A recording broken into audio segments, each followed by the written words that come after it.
Conor, welcome. Hi, Sarah. So if I ask you who you are, beyond the roles and the titles and the achievements, how would you describe yourself? Right, a nice easy question to start with. Yeah, straight in. Search the soul. Depends who the audience is, I'd say. Somebody said you have a very different business persona to your personal persona, which I thought was interesting. I didn't necessarily see it, but when I thought about it, they were probably quite right. So I probably have a bunch of people who are very close to me, friends and family, who would be very tight, very, very close. And they'd see all the good and bad. And that's fine. I'm kind of comfortable with that. Just on the business side, I do genuinely try to have that separation of business from personal life. So I have a bunch of business friends, but they wouldn't be like friends that I know since I was a kid or whatever. But and I think I behave differently with them. They tell me I do anyway. So I always find this really interesting, that there is a persona when we're in business. I hope this doesn't sound cold, but all the people that I work with, I really, really like the people I work with. I'm very well able to socialize with them, have a beer or a glass of wine. I can have great fun with them, but I call them colleagues, and I'd say, you're my business friends, but you're not my friends. I have enough friends. I don't need more friends. And I think it's probably a relief to them, because I'm not looking to go out and have dinner with them, once a week or sit in their house with their family. I mean, my God, they'd probably think that's horrific. But, I don't look for that. I don't look to create something that's more than the business relationship. That doesn't mean I don't like them, but it's very compartmentalized with me. And I don't know why that is, but it just is. That's fair. A lot of people are. Yeah. If you're people that are close to you were describing you, how would they describe you? Oh, my word. Yeah. Erratic, irresponsible, unpredictable. No, I'm very, very lucky that the people who are close to me actually really look out for me. And it's the direct opposite in business. I think the people that I work with, I look out for them. So actually, for the people who are very, very close to me, we rarely talk about business. We rarely talk about what I do. Very rarely. So it's about other shared experiences we would have had, either, with my family or with friends, stuff that we've been through together for over a many number of different years. And I don't think they're terribly interested in what I do business-wise. They probably think, they tease me, if they'd see something in the business post or something in a newspaper, they see an interview or a picture, my WhatsApp would go crazy. And it's not very nice, actually, some of the stuff. And it's just, and it's fine, do you know what I mean? But I laugh at that. That's a great release for me. I'm sure they know what I'm doing. I'm sure they wish me well, but it's not a topic of conversation when I'm with them. Yeah, it sounds balanced, that you can go home and be a different version of yourself, because work is intense, especially at your level. I study this quite a bit in terms of, it's an awful phrase, work-life balance. One of my old bosses actually said to me one day, work-life balance, choose one, and I kind of thought that was a bit black and white. But for me, I spent some time with a guy called Bart McEnroe, who's I don't know how you describe Bart. He's part psychologist, but he would have worked with high-performing teams. He would have worked with high-performing sports teams. And Bart was the first one that I talked to at length around the balance of life. So he says, you cannot just say, I'm doing my job and that's it, and that's 9 to 5. Between that, I do my job, and then at 5 o'clock, I become a family person, and then at the weekends, I become a fun person, and whatever the case may be. He said all of the things have to work together. So if anything is out of sync, then you're never going to deliver truly high quality performance. And that really struck me. So he talked about the benefits of getting a good night's sleep. When you're working, you're working, but when you're not working, you're not working. And when you're at play, or you're playing golf, or you're having a bit of fun, or you're with your kids, you're with your family, you're with your wife, you're whatever. And when you're out and you're appreciating good music or arts or something, you're at that. So it's he really talked a lot about making sure that everything was connected, because holistically, if you get all those things working well together, you're just better. You're better at your work, you're better with your family, you're better with your friends, and I just thought that was quite a simple concept, but actually really well explained and talked about by Bart. Where do you put your focus? So in that, as you just explained, when you're with your family, your focus is there. Yeah, you know, yeah. there's being present in what you're doing in that moment. Yeah, yeah. And we all have a fun side. Yeah, you know, you I can't know. neglect it, I really. know. It finds And a way. distractions, the ability to distract. I mean, you know, I have to check myself because, you know, I've got strong enough people around me who tell me that I'm not with them, I'm not present at that moment in time. You know, the easiest thing to look at a WhatsApp or, geez, I just need to look at that email or I need to check that. No, when you're there, you're there.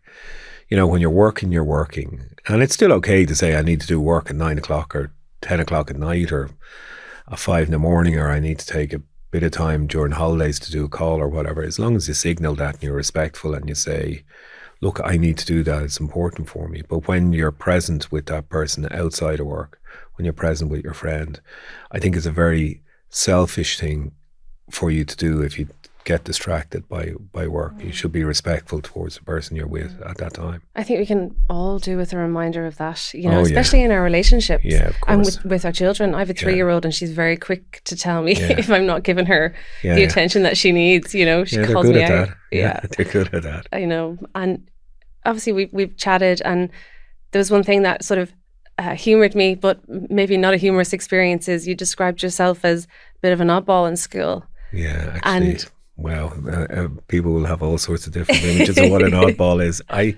Do you know, when I think about it, probably to give a bit more context to it, I think I was just very shy. Really? Incredibly shy. And I came from a family where I had two older brothers who are big personalities. Do you know what I mean? So like I was nearly like the forgotten Beatle. I was the forgotten one. I was the forgotten brother because I was so quiet and shy and in the background, because these were two very dominant characters. Do you know? And for me, you know, because I wasn't, like, as a kid, I wasn't brilliant at sports. I wasn't particularly good at anything, I didn't think. Do you know? I just spend a bit more time with myself. So I spent an awful lot of time reading. I spent an awful lot of time just kind of goofing around by myself, and I didn't really have many friends when I was younger, you know.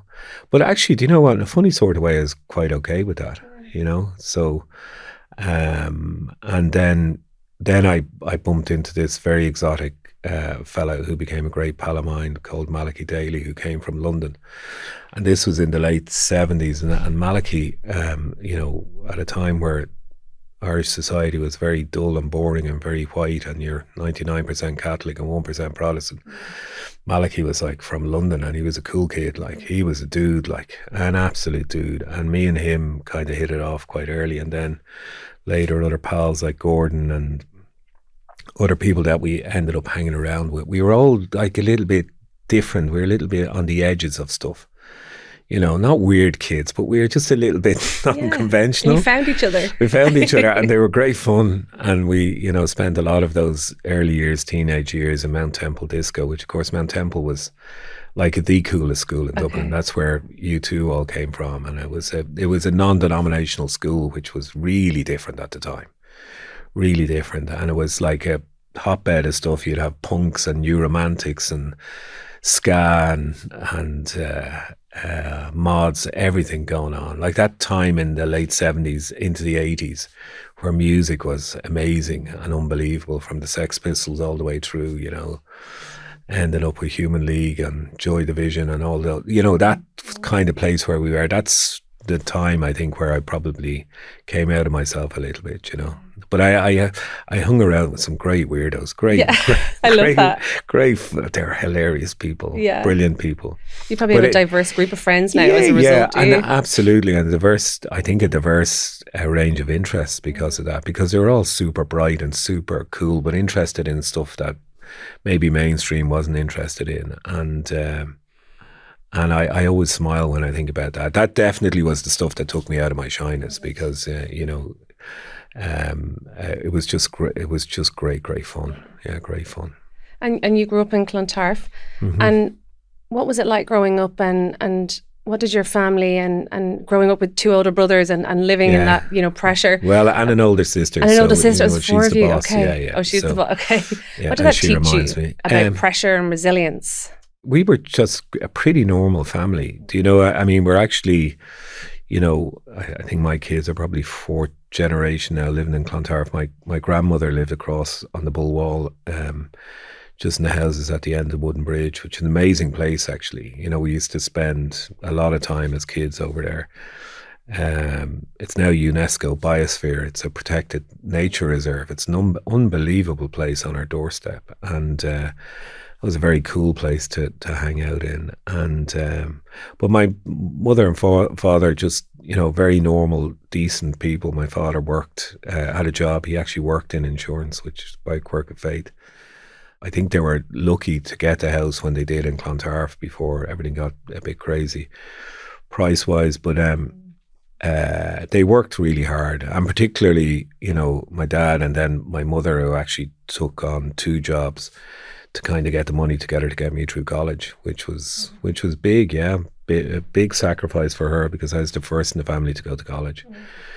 And that was at a time where, you paid to go to college. You didn't have any kind of subsidy. We didn't have any subsidies or grants. There was no free education going into university. So I think living at that time, I felt a real responsibility then to kind of succeed and achieve, because I'd seen the sacrifices, that they made. And I even though I made a kind of a bit of a faltering start to college, I just wasn't ready for it. I was probably too young.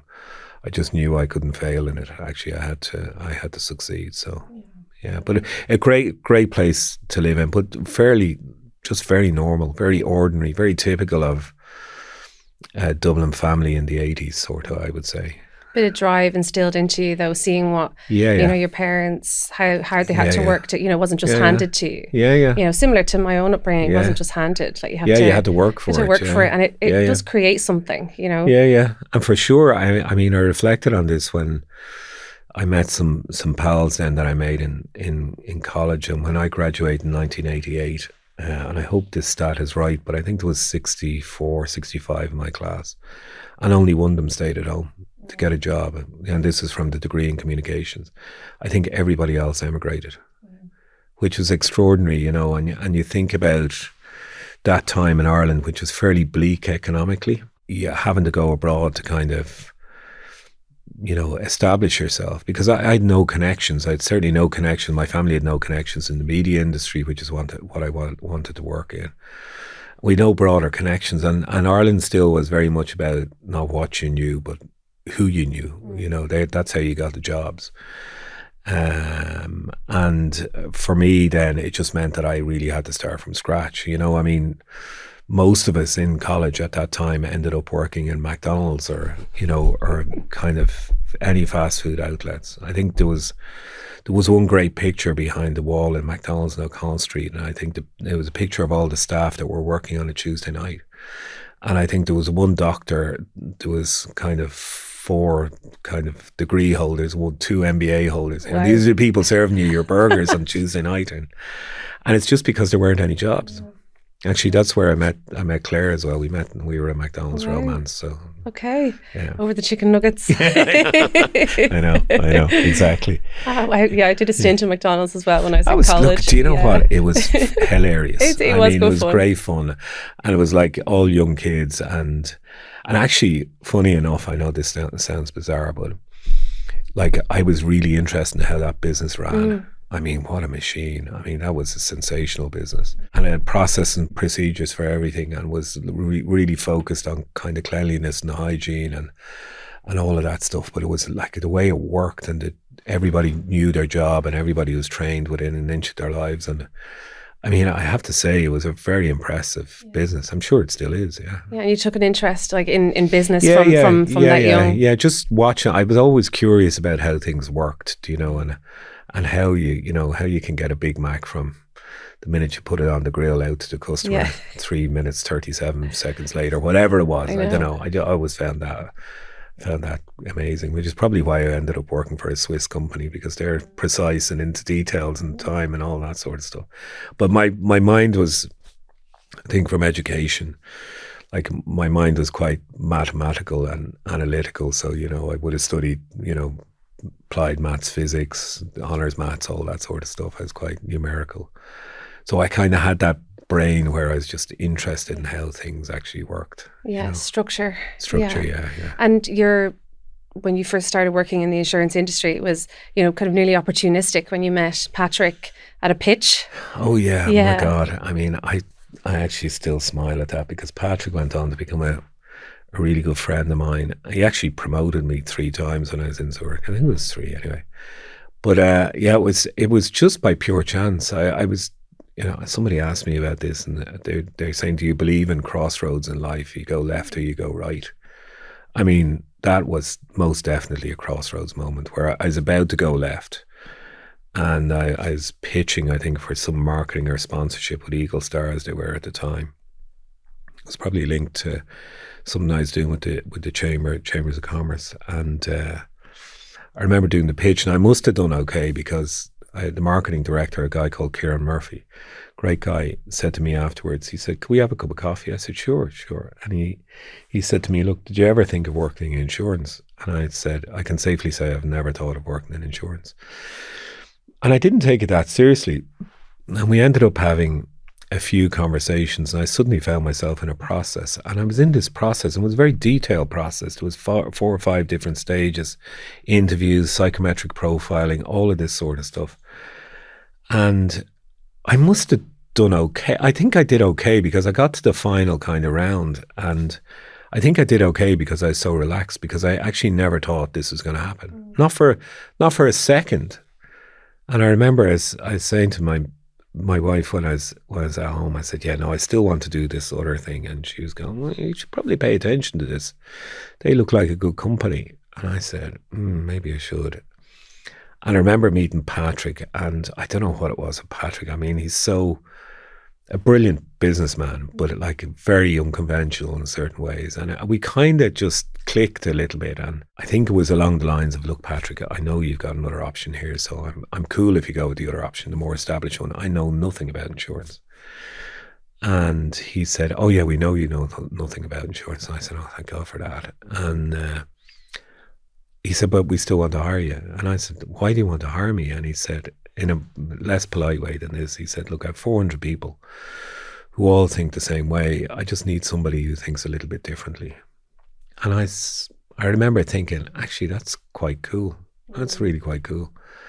And fair play to Patrick, he took a chance on me, which that always sticks with me as a leader, in terms of, you can go down the safe option or safe route, but actually, if there's something there and you click with somebody and you think, wow, there's something a little bit different about them, especially when you're in an established business where you can afford to take a chance on somebody.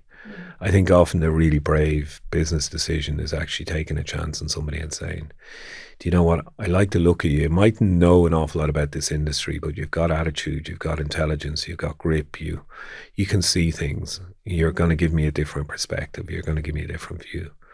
That was a real life lesson for me now. It's such a technical industry, and you joined a technical industry without a technical background. I think it's much harder potentially to do that now, given the regulations. But when you went from a completely different industry into such a technical industry, how did you manage that pressure? Like, what strategy? And you went into a senior role ahead, a very senior role. Yeah, it was a senior role. Like, how do you manage that and walking into this? I remember I was a week in the job, and I had an office, very nice office, and I knocked on the door of the office next door to me, which was the CFO, a guy called John O'Connor, Corkman. And I said, John, I actually have no idea what I'm doing here. And he laughed at me and he said, okay, just focus on why you were hired. And why do you think you were hired? And he had a really helpful conversation, which is basically do the things that you're in control of and you can do, and do them really, really well. The other stuff, you learn it. And that's what I did. And, rather than being intimidated by the technical aspect or nature of the job, I kind of got comfortable with the fact that I'm never going to be an underwriter. I'm never going to be an actuary. I'm going to work with underwriters. I'm going to work with actuaries. But what it is my duty is I need to learn what they do. I need to ask them lots of questions and understand what they do. and understand the part that they play in the process of getting a product to the customer, which is my job. My job is to get the product to the customer in an efficient and cost-effective way, focus on service, focus on being really brilliant with our brokers, which was, that's what it was at the time. But understand how all of that is created. And you know, for me, I was always quite inquisitive back to the times I just read and read and read. And I said, I'm going to read as much as I can. I used to read the most boring reports and technical reports, and then I'd turn up at meetings and I'd start quoting stuff and they'd go, oh, look at you. All right, where did you get that from? And that's the bit I found fascinating. So no, I didn't have 35 years experience in insurance. I didn't come in out of school. And I think probably people made an assumption because of that about me. But actually what they probably didn't realize was I was very willing to learn, and I was a fast learner, and I was going to make sure that I knew my stuff. Yeah. But, you know, I think at that stage, the lesson I learned from talking to John and from talking to other people, like Jerry Fitzpatrick in that business, Lorcan, all great people, was I was just humble enough to say, I think, look, I actually don't know. I need some help. And it's a brilliant thing. If you say to somebody, I need your help, it's nearly impossible for somebody to say, no, I'm not going to help you. Yeah. If you ask anybody reasonable, I need your help, I'm really struggling here, most people will say, how can I help you? Yeah, that's true. And that's great, because then these people will say, okay, what are you worried about? And you'd say this, and they'd say, right, don't worry about that. Focus on this. I think there's a fear sometimes to ask for help. Yeah. You know, it's like a real fear, because maybe it shows a weakness or whatever, a vulnerability. Yeah, and, no, you know, what does that mean for you then? Hey, look, I mean, you're given a job, and sometimes people, and I see it in our own place, they walk into the job and they're immediately under pressure because they're saying, I'm meant to know all this stuff. I'm meant to be an expert at this. But for a lot of them, they're probably hiding the fact that they're scared stiff and they don't really know enough. And actually, I always say to people now, just relax, okay? Relax. We hired you because you're really good at the following. So don't get frustrated if you're struggling with stuff early on. Just keep on asking questions, keep on learning, keep on talking to people. You'll get there. You know, I called it kind of that 6 month syndrome, where suddenly it's like jigsaw pieces. Everything is all over the place. And then you're kind of saying, how does this all connect together? And then suddenly everything just comes together. It normally happens after 6 months. Everything starts fitting together, and you kind of go, that bit I learned in that meeting, and this piece over here that happened. Yeah. I'm now beginning to make connections. But it takes time, you know. It does, absolutely. And has fear ever played a role for you in the, even to where you are now? Because you've got a big job right now. Yeah, it's fear of failure. I mean, not fear of failure. It's fear of losing or getting beaten. Wow, I'm deeply competitive. Yeah. I'm actually ashamed of myself sometimes at how competitive I am. You know, inwardly and outwardly. Oh no, honestly, and it hurts. Like if I get beaten at anything, I'm awful. And I'm not good at sports, so that makes it even better. Like, I mean, like my mates who play golf with me, they'd say he's a nightmare, honestly, because are you having tantrums? I've been known to have one or two. Yeah, okay. But that's fine. People find it highly entertaining, by the way. But yeah, no, I like once I'm in now, I'd like to think I'm a very dogged competitor. So to beat me, you're going to have to stake through the heart and garlic and everything. You're going to have to make sure that I'm, you know, if you put me down, I'm getting back up again. And that's just resilience. I think that's a bit of the north side as well. I think that's, you know, a bit of that toughness. It's just how we're reared. Yeah, it's just how we're reared. All the south side listeners now will be throwing their eyes up to heaven saying, my God, what is he like? But it is a bit of that, you know. And look, I mean, I don't know what it is, but like right from when I was younger, I just knew, because I wasn't very skilled or brilliant at anything, that I just had to work harder than anybody else, you know. And you know, that any business biographies, anything that I read, the stuff that always comes back to is the people who are super, super successful just never stop. They keep going. They're so resilient. They're never beaten. They never give up, you know. And that's the bit that I find really fascinating and intriguing, you know. It's not an option to give up. Even somebody like you, you know, it's like, it's just okay, this is where we're going, this is what I'm doing, and there's absolutely nothing getting in the way. You know, and you build skills as you go. And I know we've chatted before, and you mentioned that like part of a skill in leadership is the ability to listen, you know, and I think it's probably underestimated, and you get lost sometimes in leadership. But how do you apply that, or like, what would be your approach to that? My mother used to say, you have 2 ears and 1 mouth for a reason, you know, and I always thought that was quite a clever way of looking at it. Some of the most thoughtful, some of the best people I've worked with are people who you don't think are listening, but are actually really listening, and then hit you with a haymaker. So they'll say to me, so what I basically heard, Conor, is the following, and actually let me give you some insight on that. And you go, ooh, okay.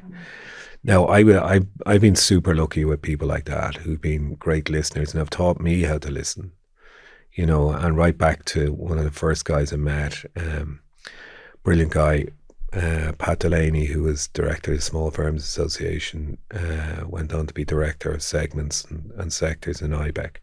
Actually worked very closely with Danny McCoy. We were talking about Danny, Pat, and his sidekick Brendan Butler. I mean, these were great guys, brilliant guys. Right at the start, when the economy was beginning to take off in the 90s, and there was a big focus on developing our SME sector in Ireland, Pat was right at the forefront of that. But in a very informal way, I was working for the Sunday Business Post at the time. I struck up a relationship, myself and my colleague Fran, struck up a relationship with Brendan and Pat. And over like maybe a glass of wine or a few pints, I said to Pat, look, will you help me? Because I'm trying to develop and build my career. And Pat was so gracious, you know, he said, of course I will. And he still to this day does. Like if I have a very complex problem about something, you know, I'll go for a walk with Pat either in Dalkey or Clontarf or somewhere. He never comes across Clontarf. He always insists on me going to Dalkey. But we'll have a walk and a chat, and I trust him implicitly. Because his business reasoning, his logic, how he analyzes stuff is fantastic, and he has no connection to my problem. Like he doesn't have any dog in the fight, so he's very impartial and very, very clear around what he does. A brilliant listener. And I used to look and I'd say, God, is Pat interested even? Because he hadn't said a whole lot, but he's listening the whole time. And I look at good people like that, Simon Nugent, who I worked with in Chambers, John Dunn. Well, I mean, I could keep going right through to the times in Zurich, and I mentioned a few people like Patrick, and then laterally people in Arcus like Donal and Billy and people like that, you know, all really good people. And between that kind of listening piece and between somebody who helps you and mentors you. So one thing I always say to somebody is get a mentor, get somebody who you trust, a coach.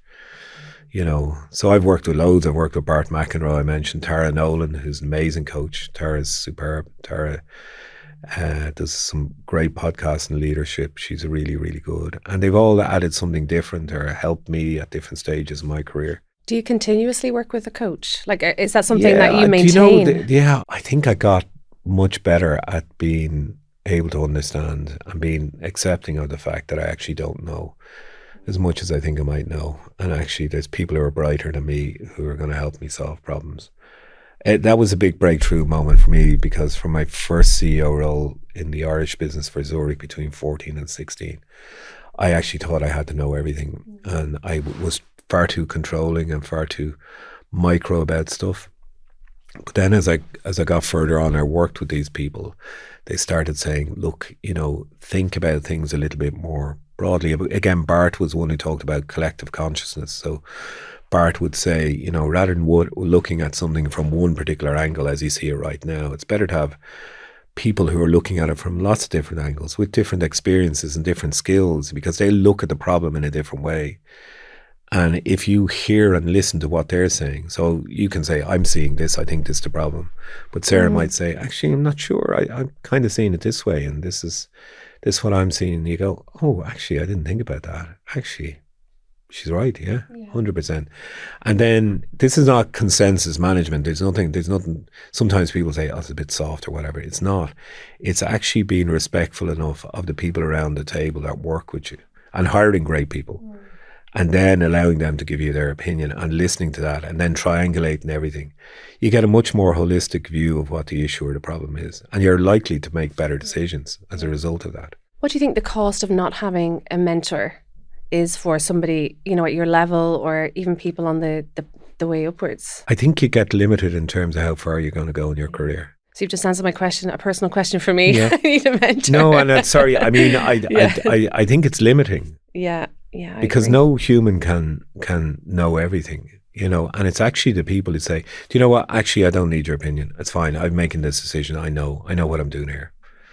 We've all seen leaders like that before, that like silence kind of feedback, or say, listen, I really want your feedback, but you actually know the last thing they want is your feedback.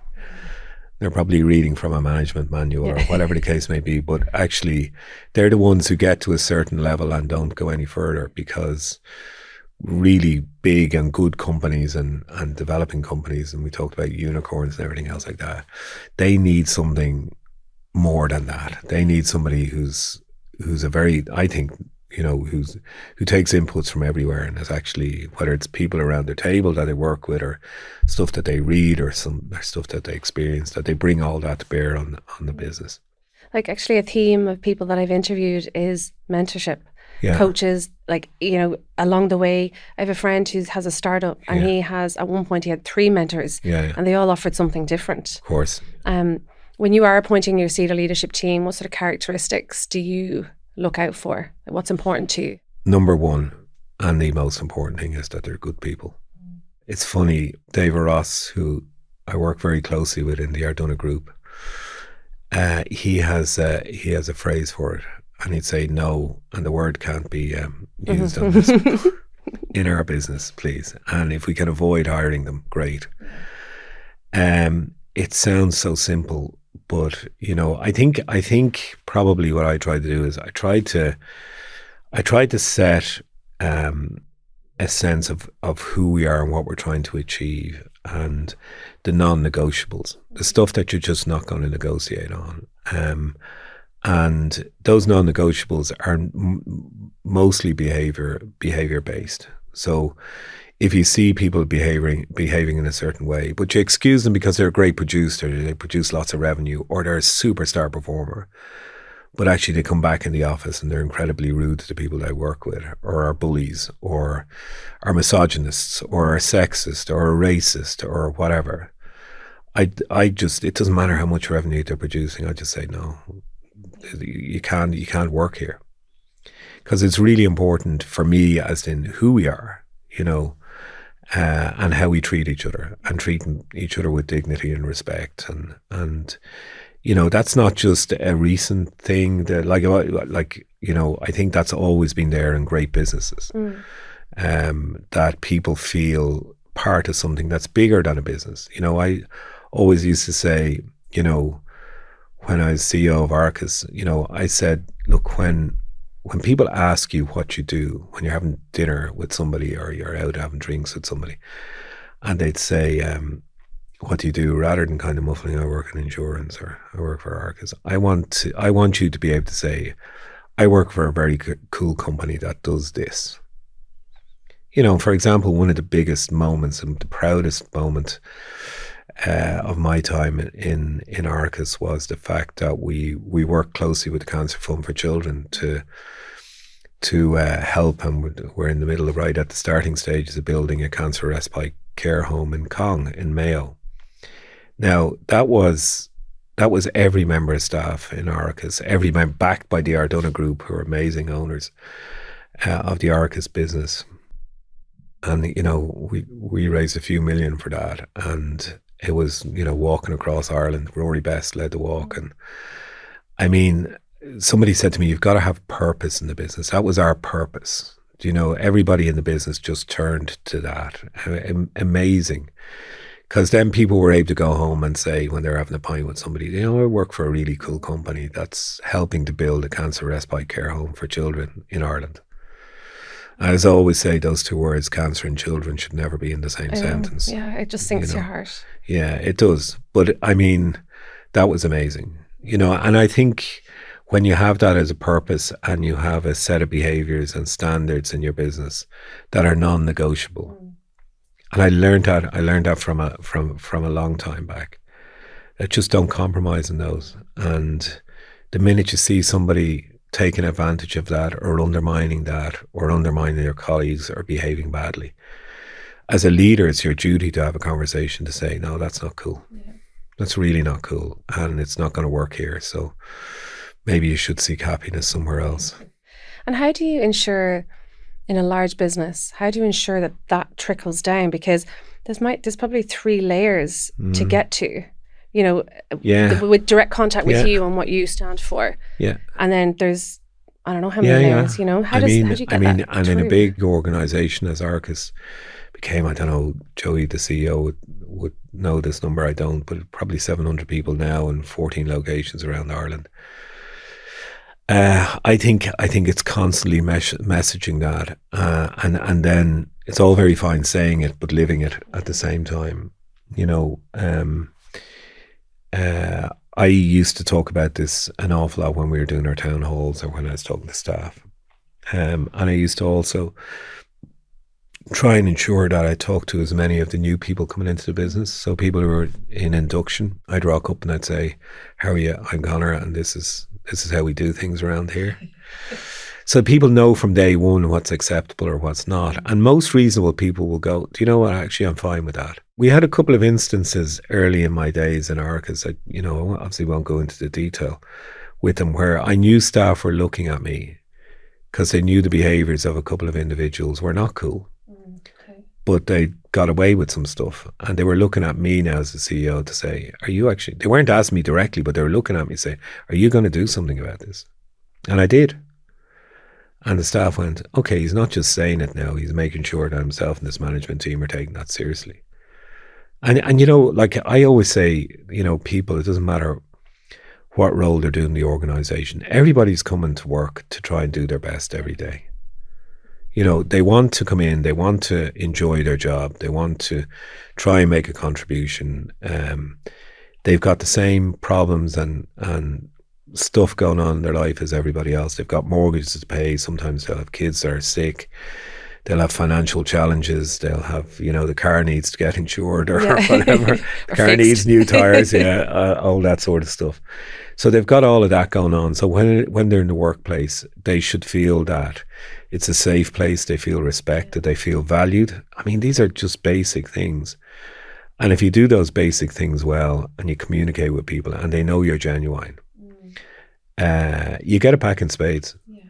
I mean, I always used to say about the Arcus crew, they always gave 120% or more. I mean, amazing. Like, and you know, there's a little bit of that I kind of miss, where you walk into the offices and everybody be having a bit of crack and having a bit of laugh. But it was genuine. It wasn't forced. It wasn't, you know, it was a nice connection. Yeah, it's culture. That is culture at its best, I hope. I think it's really important then, you know, just on the topic of what we're discussing, your leadership team is so crucial, because they have to, you know, they buy into you, they buy into the vision, they buy into the message, and they're the ones that really see it through, you know, through the managers and through the teams. But growth is often romanticized. Yeah, it is a bit. You know, and the idea of growth. Yeah. What should we know as business owners or leaders trying to grow our businesses, you know, that are potentially going to take off? Like, what have you learned about, because you've seen it from in different countries, you've done it yourself. It's like life. Businesses go through different stages. Do you know what I mean? You'll have your childhood years, your adolescent years, your adult years, you know. Yeah.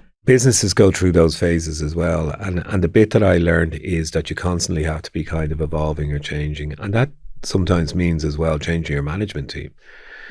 Because as you grow, the management team that got Arcus from 2016, 18 through to 2019 did a very fine job. But we needed a different management team that took us to the next step, because we're building and scaling in a different way. And the business was getting more complex. Doesn't mean that the team that was originally there wasn't great. It's just the team that took over were suited for that time, and then the management team that took over from that were suited for that particular time as well. So it's constantly evolving. And I know it's probably not a great analogy, but if you look at David Bowie for example, he was an amazing musician, amazing career. But Bowie used to change his band after every couple of albums, you know, and he's still great friends with the people who did the first couple of albums. But he'd say, listen, I don't want to sound the same. So he said, I want a new sound. I want to try something different. So he got new musicians in, and his sound changed and evolved. If you look at all the different albums from Ziggy Stardust all the way through, they all had a different sound. They had all a different way about them. It's amazing. It was a brilliant concert. I went back to 3 Arena in March, where it was the Ortiz Symphony Orchestra and lots of different members from all the bands that Bowie had throughout his career. A guy called Jerry Leonard, who's a Clontarf guy who played with Bowie, I think on his Glass Spider tour. I might be wrong on that. He brought all these musicians together, and they all recounted their experience with David Bowie back from the 70s all the way through, and they all sang a different song. It's amazing. Yeah. So look, I mean, I think the concept behind that is constant reinvention, and just, you know, I always say, if you see great talent in the market, and your CFO saying they're not in the budget, luckily I don't have a CFO like that, but you gotta go get them. Because you and take a chance, and you'll figure out how you pay for them afterwards. But there's no substitute for talent and attitude.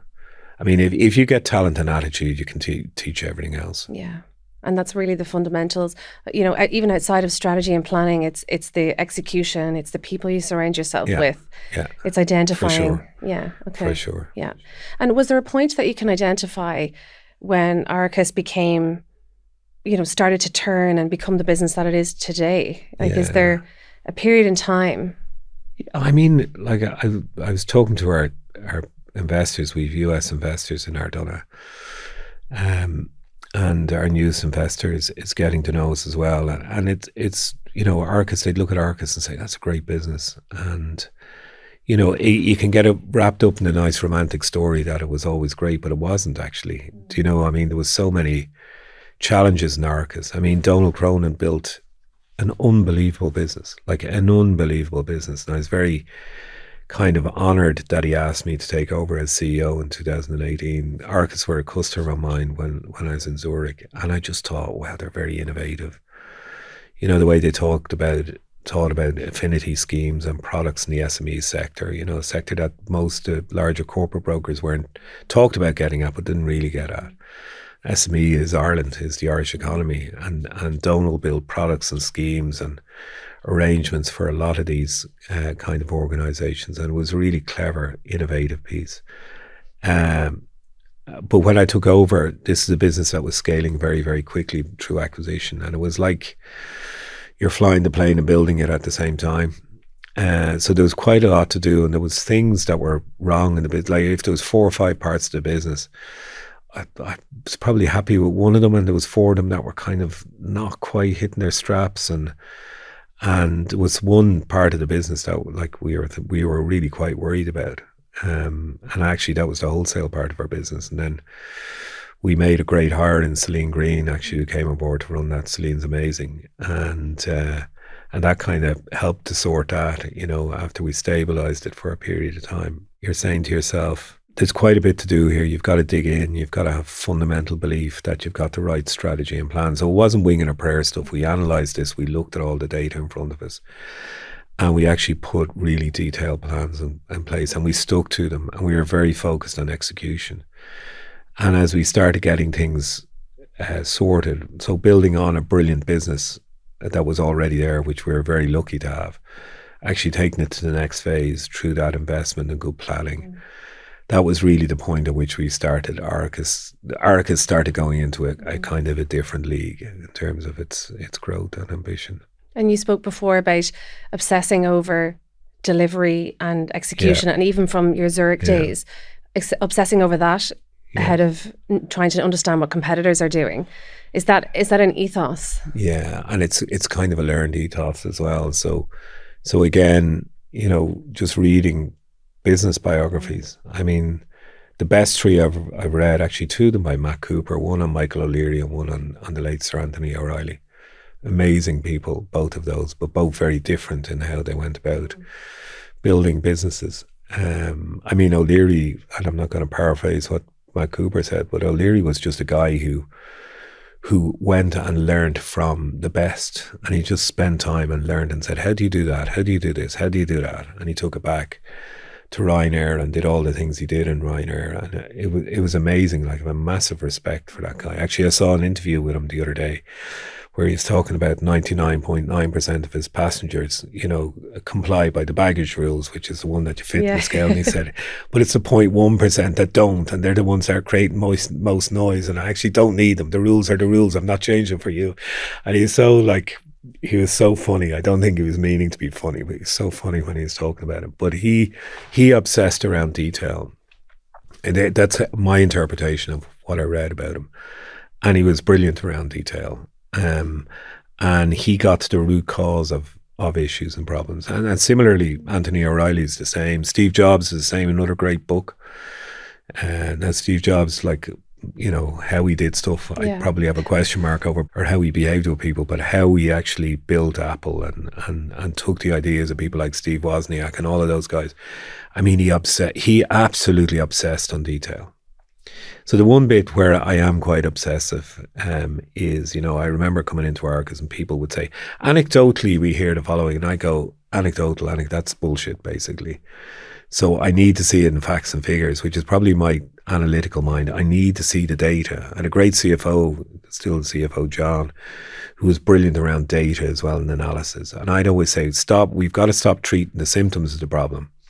We actually have to get to the root cause and figure out what's really going on. And then we'll come up with measures to fix stuff. We always spent a lot of time at that analytical stage just to get deep into it. Remove all the kind of waffle and nonsense and actually focus in on what the problem was. And that was really critical for us as well, just to build a really solid foundations for Arcus to become a little bit of a machine in terms of the amount of acquisitions it did, but more importantly, how they integrated those businesses to extract value.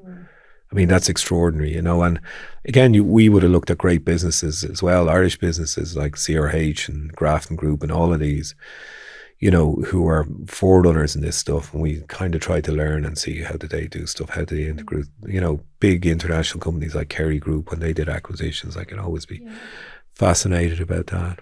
So looking at case studies. Yeah. It's actually, learning. And learning, absorbing and seeing how people have done it before, or, you know, business models, what work. Like it's a simple and effective and smart way of instead of trying to reinvent the wheel. Yeah, no, of course, yeah. And what are you doing now, Conor? What's, you know, your Ardonagh Europe, what does that mean? What does that involve? Well, it's trying to do everything we did in Ireland and continental Europe, to be honest. So it's the bit about people said to me, oh, that's going to be tough, language and different regulatory systems and different legal systems. Actually, fact of the matter is that kind of 99% of what you come across in Europe from a legal and regulatory point of view is actually quite similar, because it's all based on the fundamental framework that the European community created. The rest of the stuff is just learning the culture, being respectful around the culture, understanding language and the role language plays.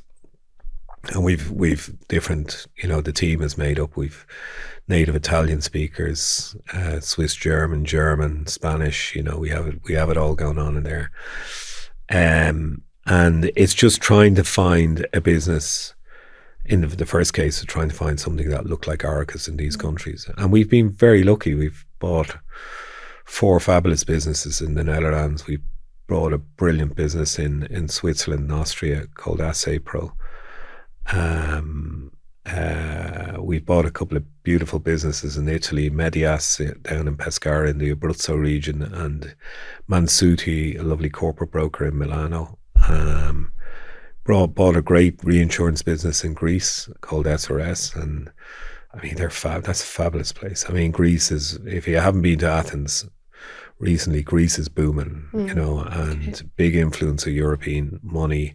Lots of Greeks coming back from abroad because there's favourable tax regimes to come back and invest and build, and there's an energy and a dynamism to them. Look where Greece was in 2011, where it is today. Massive difference. And then, you know, the Irish business, and hopefully you'll be in a couple of other territories before the end of this year, and it's great fun. It's amazing. It's unbelievable. Now, I try to do day trips because I like sleeping in my own bed. So it could imagine. It could be a red eye in the morning, back the same day. But like, it's hard sometimes not to stay overnight in places like Milan or Zurich or any of these great places. And brilliant people. You know, but the industry is quite similar. They're just bigger markets. Like if I look at Ireland is a 4 billion premium market from an insurance perspective. Germany is 300 billion, 290 billion. It's mind-boggling how big it is. You know, France is 280 billion. Italy is probably 190 billion. Probably the most sophisticated insurance market I've come across, the Italian market. Yeah, and really like brilliant pedigrees, some super professionals. But they're now all colleagues, do you know what I mean? And they're again, by the way, never compromising the principles and that I mentioned about Arcus, which is around the behaviours. So I think, and I often talk to David Ross about this, or David says it to me, and he's right, you know. Often the businesses that we don't buy have been the best decisions we've made. So businesses that look good from an EBITDA or revenue point of view, but you sit there and you go, I actually don't like their behaviours. I don't like their culture. I don't like the way they do things. I don't like the way they treat their people. There's been a couple of where even just through eye contact, I know with my colleagues that they know that we don't want to buy this. Okay. We just don't want to buy this business. Yeah. And you have to be very disciplined around that. Yeah. You really have to be. It's too big of a decision. Do never compromise your principles. Yeah, that's good advice. Yeah. Do you have advice for a person or somebody who wants to, let's say they're in a big company or even a small company and they're extremely ambitious and may not know what that career path looks like? You know, you're a great example of that, to what you've achieved. Like, what advice would you give to these people who want a top slot? I don't know who said it to me before, but they said slow is fast and fast is slow. So, and what I took that to mean was, you know, you can hurry and go at something and chase it, and then you catch it and you go, what do I do now? You need to be quite careful and thoughtful about what you do. I mean, the other bit I've always carried, and I've got tons of them at home, is just notebooks. I always had a notebook with a pen. It's very old fashioned. And I just used to write stuff down, you know, stuff that I'd either learned or picked up. And I always took notes of all my meetings and I'd look back and reflect on them. And being quite careful about it. But actually, you know, people sometimes as well go, oh, really? I do think you need to set yourself a plan. You need to sit down and say, what is my plan? You know, what does success look like for me? What do I want to be? Where do I want to go? And then write down what you think the steps are along the way to get to that goal. And most importantly then, find subject matter experts in those areas and actually say, can I have a cup of coffee with you? Can I meet you for a cup of tea? Let me just drain your brain of stuff. So how would you do that? If you were me, how would you do that? And then collecting all those notes and keep on writing it down, keep iterating it, and you'll be surprised at actually what you produce. The other bit I'd say is be very ambitious. I mean, the team would laugh at me because when we set a plan, I go, that's pathetic. Actually, it needs to be at least 200% more, you know. And I'd always say, you know, what's the downside? If you miss it, you're still going to be better than where you were at the start. Now, I mean, you have to be realistic as well in some ways, but, you know, setting yourself a goal. I mean, the one bit that I always felt was that every time that I've pushed up against competition, I've always thought, oh no, they're going to kill us. They're going to eat us alive. We're not good enough. And you have those moments of doubt and pain. And suddenly you keep on going. You're going, actually, we're making progress here. And sometimes you overestimate the quality of the competition.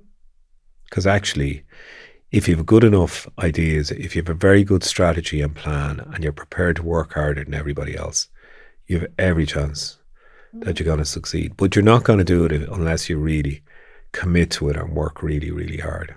Yeah. And you know, it can have its downsides as well. And for some people, it's not for them. Some people, they just want to go and I just want to do my job. And actually, that's fine as well.